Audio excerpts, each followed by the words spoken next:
Friends and welcome back to my channel. आज की video में हम लोग पढ़ने वाले हैं क्लास 9 की इंग्लिश लिटरेचर बुक की पोएम। तो यहाँ पे हमारी पोएम का नाम है the road not taken and ये क्लास 9 की बिहीव बुक की पोएम है और ये एनसीईआरटी बुक है। So let's start the poem without any late. So first ये पोएम के जो राइटर है रॉबर्ट फ्रोस्ट। ठीक है, तो रॉबर्ट फ्रोस्ट बहुत ज्यादा अमेजिंग राइटर है और ये बहुत ज्यादा फेमस भी है क्योंकि उन्होंने सिर्फ क्लास 9 की पोएम नहीं लिखी है, क्लास 10th और 11th की भी पोएम लिखी है। इनकी खास बात यह है कि ये ऐसे टॉपिक्स पे पोएम लिखते हैं जो कि लोग ज्यादातर नजरअंदाज कर देते हैं और देखते नहीं है, जैसे कि विंड हो गया या फायर हो गया। ये इन सब छोटी चीजों पे पोएम कवर करते हैं और इनकी पोएम बहुत ही ज्यादा अच्छी होती है। So let's start. तो सबसे पहले मैं आपको एक पैरा रीड करके बताऊंगी, फिर उस पैरा का मतलब बताऊंगी। Two roads diverged in a yellow wood, and sorry I could not travel both. And be one traveler, long I stood and looked down, one as far as I could, to where to bend in the undergrowth. तो यहाँ पे जो poet है वो एक traveller बने हुए हैं जो कि जंगल में गए हैं और ये बता रहे हैं कि जंगल में उस टाइम पे ऑटम का सीजन था, यानी कि पतझड़ का मौसम था और जो पेड़ थे उनसे जो पत्तियां थी वो निकल रही थी। पेड़ अपनी पत्तियों को पतझड़ के मौसम में जैसे कि अपने से अलग कर देते हैं, झाड़ देते हैं, तो पेड़ वही काम कर रहे थे। येलो येलो कलर की पत्तियां पेड़ से झड़ रही थी और ये जो पेड़ बने होते हैं ये ऐसे होते हैं जो कि पतझड़ के टाइम पे अपनी लीव्स को शेड ऑफ कर देते हैं। ठीक है ना, तो वो इसीलिए बने होते हैं ताकि वो अपनी पतझड़ के टाइम पे लीव को शेड ऑफ कर दे और फिर नई लीव्स उसमें आ जाए। तो यही वो बता रहे हैं कि मैं इस खूबसूरती को देख रहा था कि पेड़ अपनी लीव कैसे अपने से अलग कर रहे हैं। तो मैं थोड़ा जंगल में आगे गया, मुझे वहां पे दो रास्ते दिखे और दोनों रास्ते, ऑब्वियस सी बात है मैं एक इंसान हूँ तो मैं दोनों रास्तों पे एक ही टाइम पे नहीं चल सकता था। अब मैं ये सोचने लगा कि मैं लेफ्ट वाले रास्ते पे जाऊं कि राइट वाले रास्ते पे जाऊं। मुझे दोनों ही रास्ते बहुत अच्छे लग रहे थे, तो उसने सोचा कि मैं थोड़ा अच्छे से देखता हूँ, मुझे जो रास्ता ज्यादा अट्रैक्टिव लगेगा मैं उस रास्ते में जाऊंगा। पर पेड़ वगैरह वहां पे बहुत थे और जंगल था, तो वहां पे दोनों ही रास्ते दूर से नॉर्मल लग रहे थे, सिंपल एक जैसे ही लग रहे थे। तो वो बहुत ज्यादा कंफ्यूज हो गया कि मुझे कौन से रास्ते पे जाना चाहिए। तो इस पैराग्राफ में यही था। अब हम लोग नेक्स्ट पैरा पढ़ते हैं। Then took the other just as fair and having perhaps the better claim, because it was grassy and wanted wear, through as for the passing there had warned them really about the same. Second paragraph का हम लोग explanation देखते हैं। तो यहाँ पे poet काफी देर तक सोचते हैं कि उन्हें दोनों रास्ते में से कौन से रास्ते पे चलना चाहिए। बहुत देर तक सोचने के बाद उन्होंने डिसाइड किया कि उन्हें सेकंड वाले यानी कि दूसरे रास्ते पे चलना चाहिए। तो अब उनको ये लग रहा था कि जो दूसरा वाला रास्ता है वो पहले वाले रास्ते से बेहतर है और ज्यादा अट्रैक्टिव है और ज्यादा वहां पे उनको एडवेंचरस फील होगा, तो उन्हें दूसरे रास्ते पे जाना चाहिए। और उन्हें ये भी लग रहा था कि दूसरे रास्ते में ज्यादा ग्रासी है, ज्यादा ग्रीनरी है, तो ज्यादा है, तो उन्हें उस रास्ते में चलने पे मजा आएगा। और उन्होंने क्या देखा कि उस रास्ते में बहुत ज्यादा ग्रासेस है, तो उन्हें ये लगा कि इस रास्ते पे कम लोग चलेंगे क्योंकि ग्रास जहाँ पे ज्यादा होती है इट मीन्स वहाँ की जमीन अभी भी उपजाऊ होती है और ग्रास उसमें निकल सकती है। तो जब ग्रासेस पे लोग चल देते हैं तो ग्रासेस उपजाऊ नहीं रहती है, वो जमीन उपजाऊ नहीं रहती है, वहाँ पे ग्रासेस नहीं निकलती है। तो इट मीन्स उस रास्ते पे कम लोग चले हैं तभी वहाँ पे बहुत ज्यादा ग्रासेस है और वहाँ की जमीन उपजाऊ है। तो उन्होंने टोटल ये चूज किया कि वो सेकंड वाले रास्ते पे चलेंगे।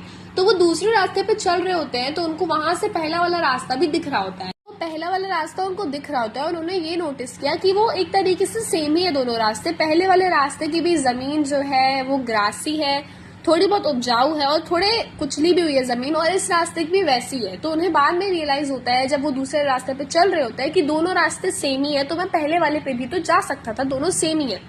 वो सेकंड वाले रास्ते को इसलिए चूज किया था क्योंकि उनको लग रहा था कि वो ज्यादा एडवेंचरस है पहले वाले के कंपैरिजन में, बट ऐसा नहीं था, दोनों रास्ते सेम ही थे। सो अब हम लोग थर्ड स्टांजा पढ़ते हैं। And both the morning equally lay in the leaves, no step had trod and black. Oh I kept the first for another day, I doubted if I should never ever come back. Third stanza का हम लोग explanation देखते हैं। तो इसमें क्या बोल रहे हैं पोएट, वो फर्स्ट और सेकंड दोनों रास्ते को देख रहे होते हैं पर वो चल सेकंड वाले रास्ते पे ही होते हैं। ठीक है ना, तो वो क्या देखते हैं कि जो लीव्स पेड़ से गिरी है वो अभी भी ताजी ताजी है। इसका मतलब उस रास्ते पे भी कोई चला नहीं है सुबह से, क्योंकि मान लो अगर उस रास्ते पे कोई चला होता तो वो लीव्स जो है कुचली हुई होती है ना, लेकिन वो सुबह के टाइम पे उस रास्ते में थे। तो ये सुबह सुबह ही रात में मतलब लीव्स गिरी होंगी, तो वो सुबह उस रास्ते पे, तो यानी कि कल रात से लेकर आज सुबह तक उस रास्ते पे कोई नहीं चला है, वो अकेले ही ऐसे इंसान है जो उस रास्ते पे चल रहे हैं। क्योंकि अगर कोई चला होगा तो जो लीव्स है वो कुचली हुई रहती, वो ऐसे ताजी ताजी गिरी हुई नहीं रहती। और जो लीव्स थी उसने पूरे रोड को ढक रखा था, पूरा रोड जो है लीव से भर गया था। वो उस रास्ते पे चल रहे होते और फिर वो अपने आप से क्या बोलते हैं, अपने मन की संतुष्टि के लिए कि मैं पहले वाले रास्ते पे किसी और दिन चल लूंगा, अभी मैं दूसरे वाले रास्ते पे चल रहा हूँ। क्योंकि ऐसा हो नहीं सकता, क्योंकि आपको एक बार जहाँ ऑप्शन मिलता है तो आपने जब सेकंड वाला चूज कर लिया तो आप फर्स्ट वाले पे वापस नहीं जा सकते हो, क्योंकि अब आप बहुत आगे आ चुके हो, बहुत दूर आ चुके हो, आपको बार बार ऑप्शन नहीं मिलेगा चूज करने का। और वो अपनी बस मन की संतुष्टि के लिए कह रहे थे कि वो कल वापस आ जाएंगे और किसी और दिन वो दूसरे फर्स्ट वाले रास्ते पे चल लेंगे, पर वो सिर्फ अपने मन के लिए कह रहे थे, ऐसा कुछ नहीं होगा। वो उनको भी पता था कि वो उस वाले रास्ते पे वापस नहीं जाएंगे,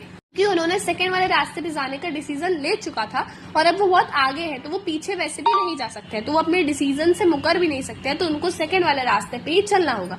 तो इस पोएम से हमें ये भी मोटिवेशन मिलता है कि हमें कोई भी ऑप्शन अगर कोई भी चूज करना हो तो हमें बहुत देख के और समझ के चूज करना चाहिए, क्योंकि अगर आपने एक बार ऑप्शन चूज कर लिया और आप उसमें आगे बढ़ गए उस रास्ते पे, तो आप वापस पीछे के दूसरा वाला ऑप्शन या पहला वाला ऑप्शन को नहीं चूज कर सकते, आपको उसी ऑप्शन को चूज करके उसी पे आगे बढ़ना रहता है।